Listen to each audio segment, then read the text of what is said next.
Before beginning top dressing, a series of calculations need to be done. The first involves the takeoff chart. How to read the takeoff chart. Initially start at the airfield pressure height. In this case we have 3,700 feet. Draw a line across to the temperature of the day. In this case it's 10 degrees. Then draw a line straight up the chart. Where the line crosses this black line here, which is a climb weight limit line, draw a line straight across, and that will give you a weight that the aircraft can actually climb out and maintain at 6% climb gradient. Continue the line up to the line intersecting 600 metres, which is the takeoff distance we have available. Draw a line horizontally across to the surface condition. In this case we're going to use short wet or long dry grass. We just parallel these little green lines down. Draw a line straight across to the 1% downslope of our strip, and a line straight down to the 5 knot headwind component line. Where it intersects we just draw a line straight across and we come up with 1,225 kilograms for that distance. On the other side we look across and we can see that we've got 65 knots as our climb weight climb speed. If we have the weight of the aircraft and all the other points and we need to find out the takeoff distance, we just draw these lines backwards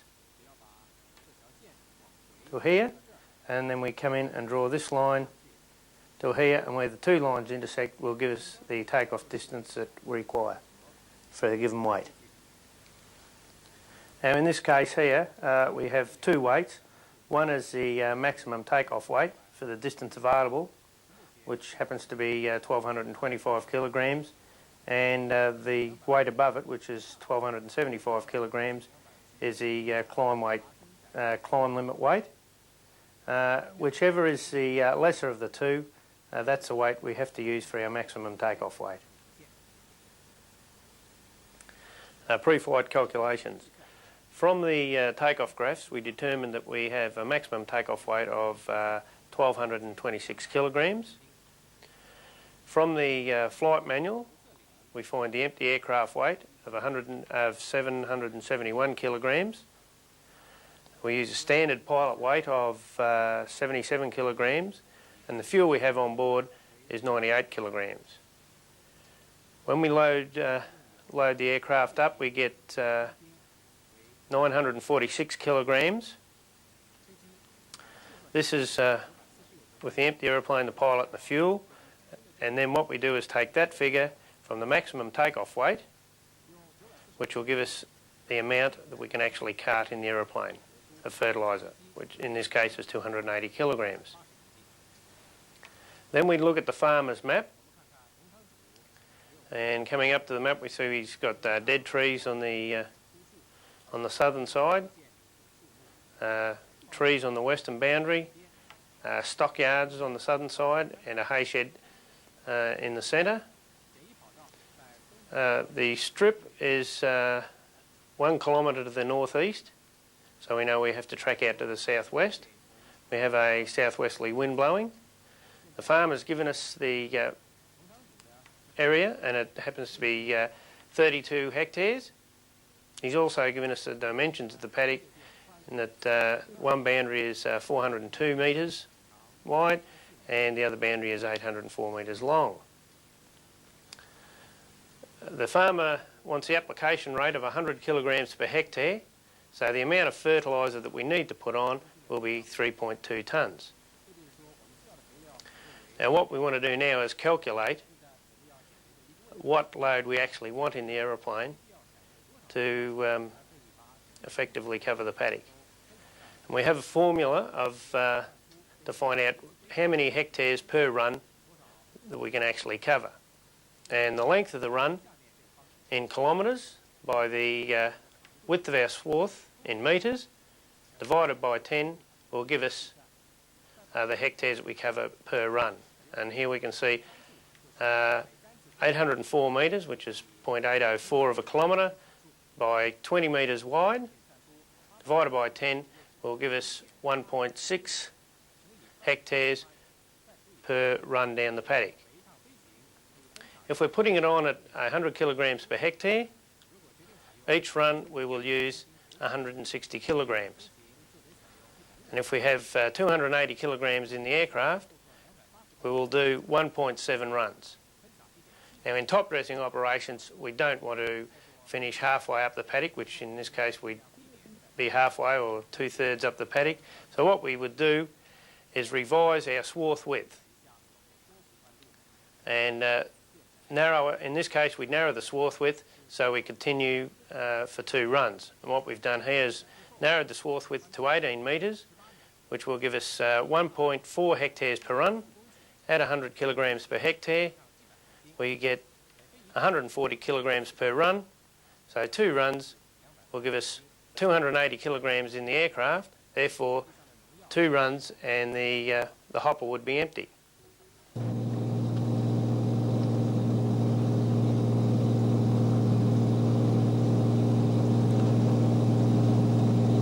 Before we do any agricultural work, particularly top dressing, we need to be able to identify what the swath width that we're going to be using in the operation will look like from the air.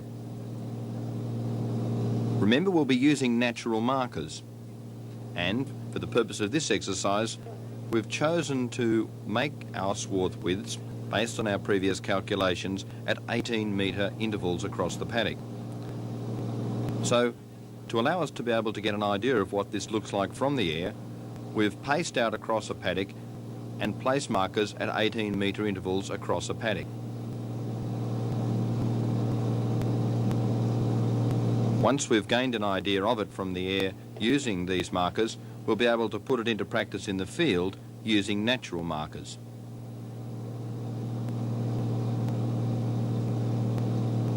We have 4 markers out on the ground, and we're about to fly over them at top dressing height.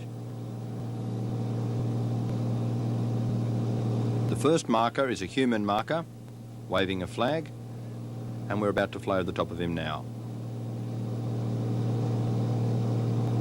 As you fly over one marker, always remember to look out and gain an idea of where the next marker will be, so that when you come back from your procedure turn, you'll be flying right over the top of him.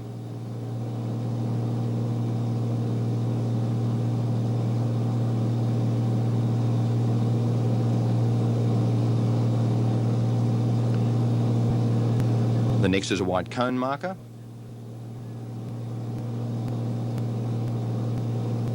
And of course there's another white cone marker on its left-hand side, 18 metres away.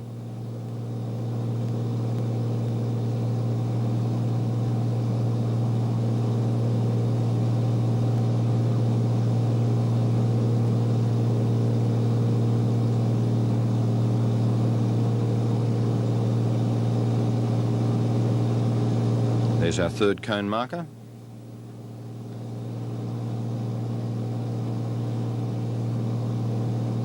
And there's a human marker there on the right hand side, a further 18 metres away, which we'll be flying over on our last run.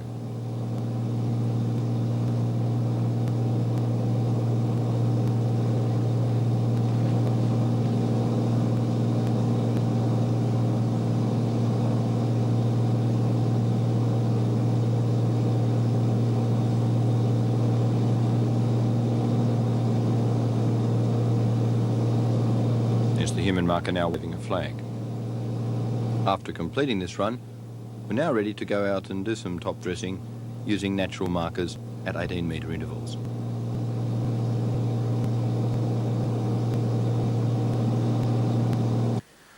Operating the spreading lever. As the aircraft approaches a fence and gets right over the top of the fence, we open the spreading lever to our preset calibrated setting. The inertia will carry it approximately 1 swath in from the boundary fence, which we'll clean up in the clean-up runs. As the aircraft approaches the end fence, approximately 100 metres from the end fence, we close it off, and we'll find that the inertia will carry the the fertiliser to approximately one swath from the end boundary fence. Positioning the aircraft for the first run on top dressing. Now in this case we have approximately a 10 knot crosswind.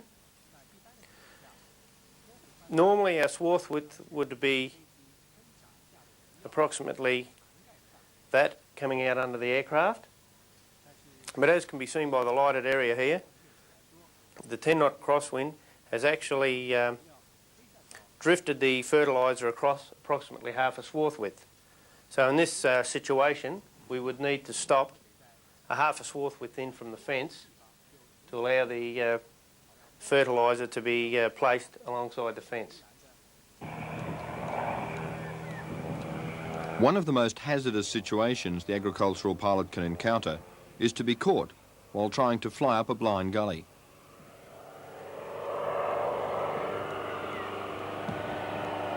In this situation, the pilot does not have an escape route.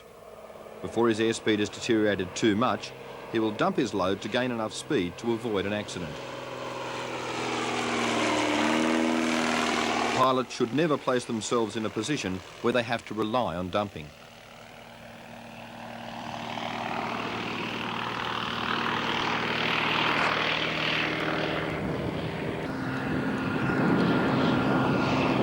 We're now to see a run-through of standard procedure for a complete top dressing run.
On a typical top dressing run, we're loaded, we're parked on the strip. The loader is coming in from the rear. We can see him in the rear vision mirror. We check the dump door is closed. Master and mags on. We have fuel selected the fullest tank and enough for the flight. Flaps are set. Load is put in, we count the load. We're ready for takeoff on an agricultural strip with a load in. We are going to simulate this load by reducing power. Now we do have a downhill slope which will help decrease our takeoff run even though the aircraft's loaded. But we also have about 5 knots of tailwind which will increase our takeoff run and make a flatter takeoff path and climb out.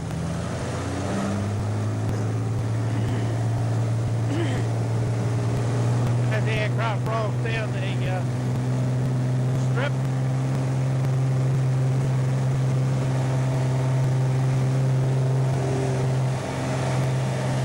we'll become airborne.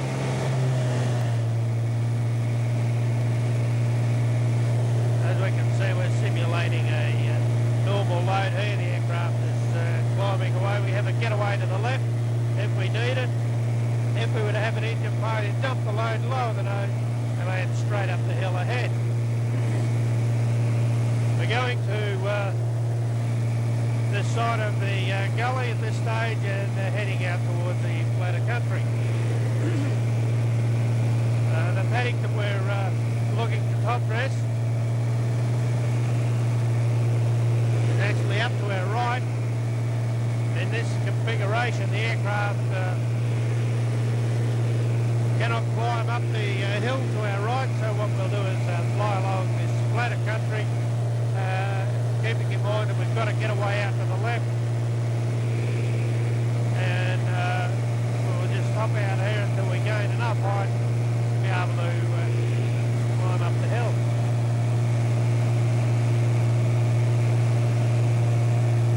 And you can see we have plenty of height above the obstacles, and we're getting a little bit left on the windward side of Little Hill, and now starting to gain enough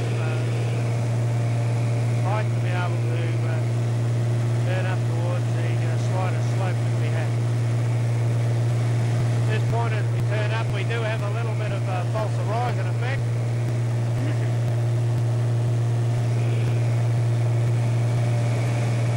We're crossing two gullies here at the moment on a slight angle so that we've always got somewhere to turn and get away. We have plenty of height, the aircraft flying extremely well. However, if we got ourselves in a position where our airspeed started to increase and we had a bit of doubt as to whether we're going to make it or not, we would actually dump the load. Coming into the paddock now, we'll start our wishstand check. The wind strength is about 5 knots and it's coming from the west. Identification of the paddock. Going to fly around and make sure that we actually can see what the farmer has marked on his map. The sun is reasonably high in the sky. It's not a problem at this stage. However, maybe later on in the day it could become a problem as we're working here for a few hours. And we must take it into consideration for our clean-up run.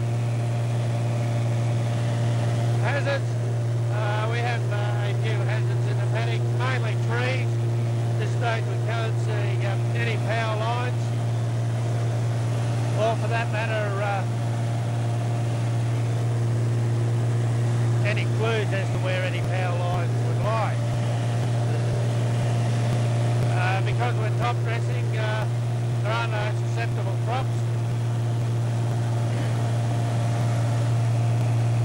And the terrain is slightly undulating with a high point on this eastern boundary. Access the markers. We don't need markers, we'll be using natural markers on this front. Nuisance, the only nuisance we're going to be will be to the animals on either end of the paddock. And the direction with the westerly wind and the length of the paddock, we would run north-south, starting on the eastern side. Our emergency areas,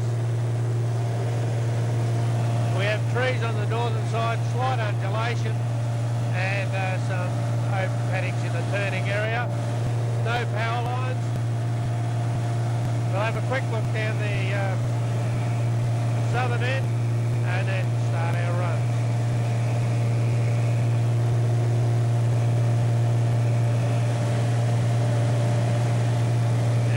Southern end, the emergency landing areas aren't quite as good. Have a lot of trees. There are a few open patches that we could head towards. We're going to come around and head to the north on our first run. And because we have a westerly wind blowing that will drift what we will do is start approximately 1 square feet from the fence. Use as major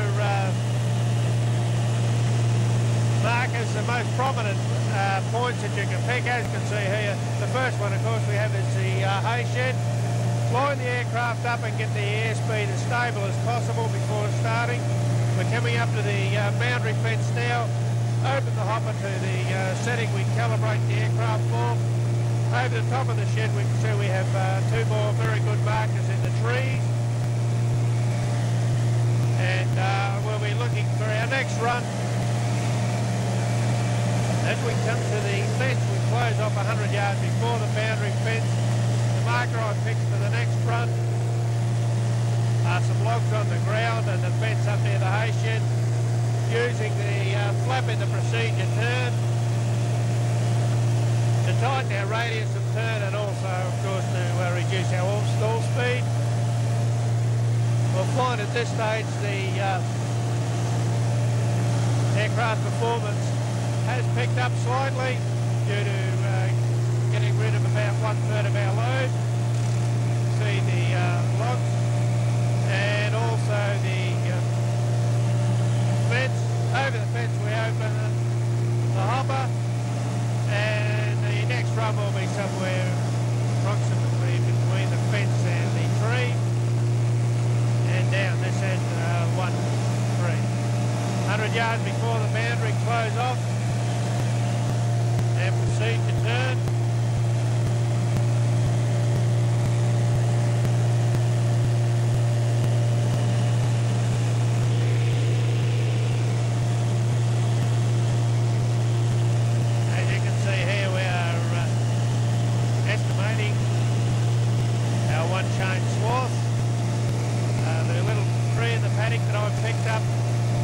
Approximately halfway between the tree and the fence line. Coming over the fence, open, over our tree, halfway between the fence line and the little dam down the bottom end of the paddock.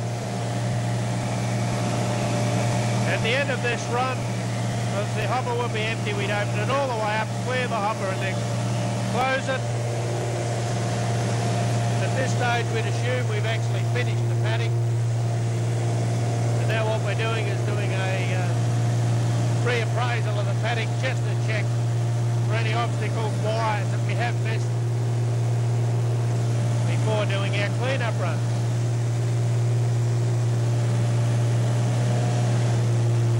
Well, the aeroplane will be flying quite normally at this stage. We have very little left in our hopper. We're doing the clean-up runs. We do the clear the boundary on the northern side first. When we assessed the wind, we did note there was a slight northerly tendency, so it would tend to drift the material back into the paddock. The reason I do this boundary first is if you happen to run out of material, it's not so critical on the downwind end where it would be drifting back towards the boundary fence anyway.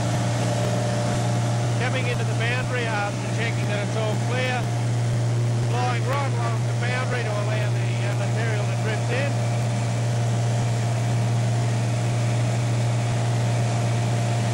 Yards before the end boundary closed off.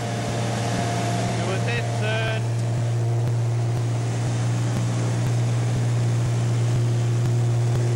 and do the southern boundary.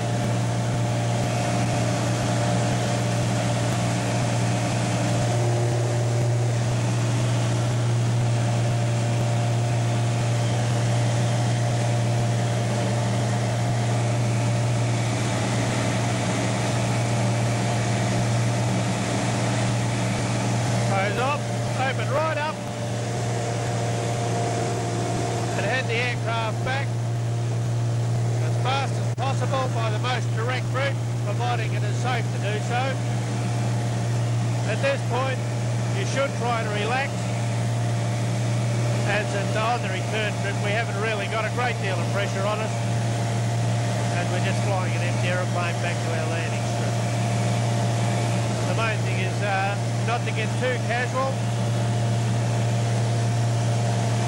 Just keep a bit of a lookout to make sure we're not going to hit any obstacles.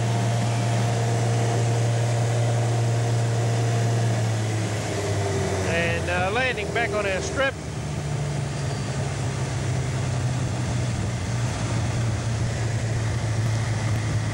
This is an uphill strip now. We're landing into wind and up the hill. Just be very careful of false horizon. And just parallel the ground, aircraft will settle gently on.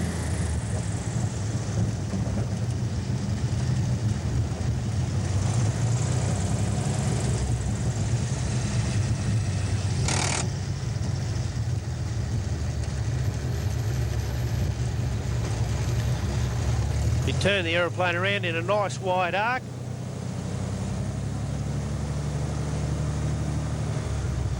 Lining up ready for our next load, going through all our vital actions again of fuel on sufficient for the next flight. Dump doors closed, the loader is coming in, the load's dropped in the aircraft, and we count the next load.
From above, we can see the pilot opens the hopper door just over the fence, and he will close it 100 metres before reaching the other end of the paddock.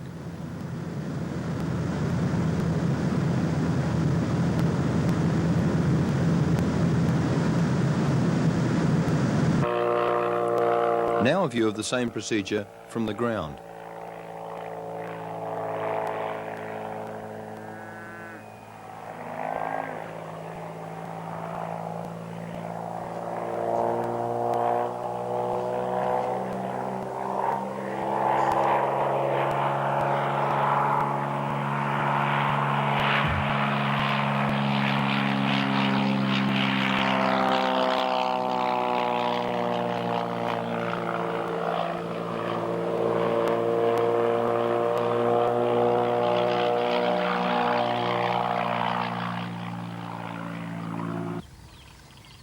In top dressing configuration, a varying range of drag factors apply. Dump doors, for example, cause minimal wind resistance. If a spreader has to be fitted to aid in the distribution of lighter material, the drag factor and the weight of the aircraft will increase. Both these factors should be taken into account when calculating takeoff distances on the PA chart.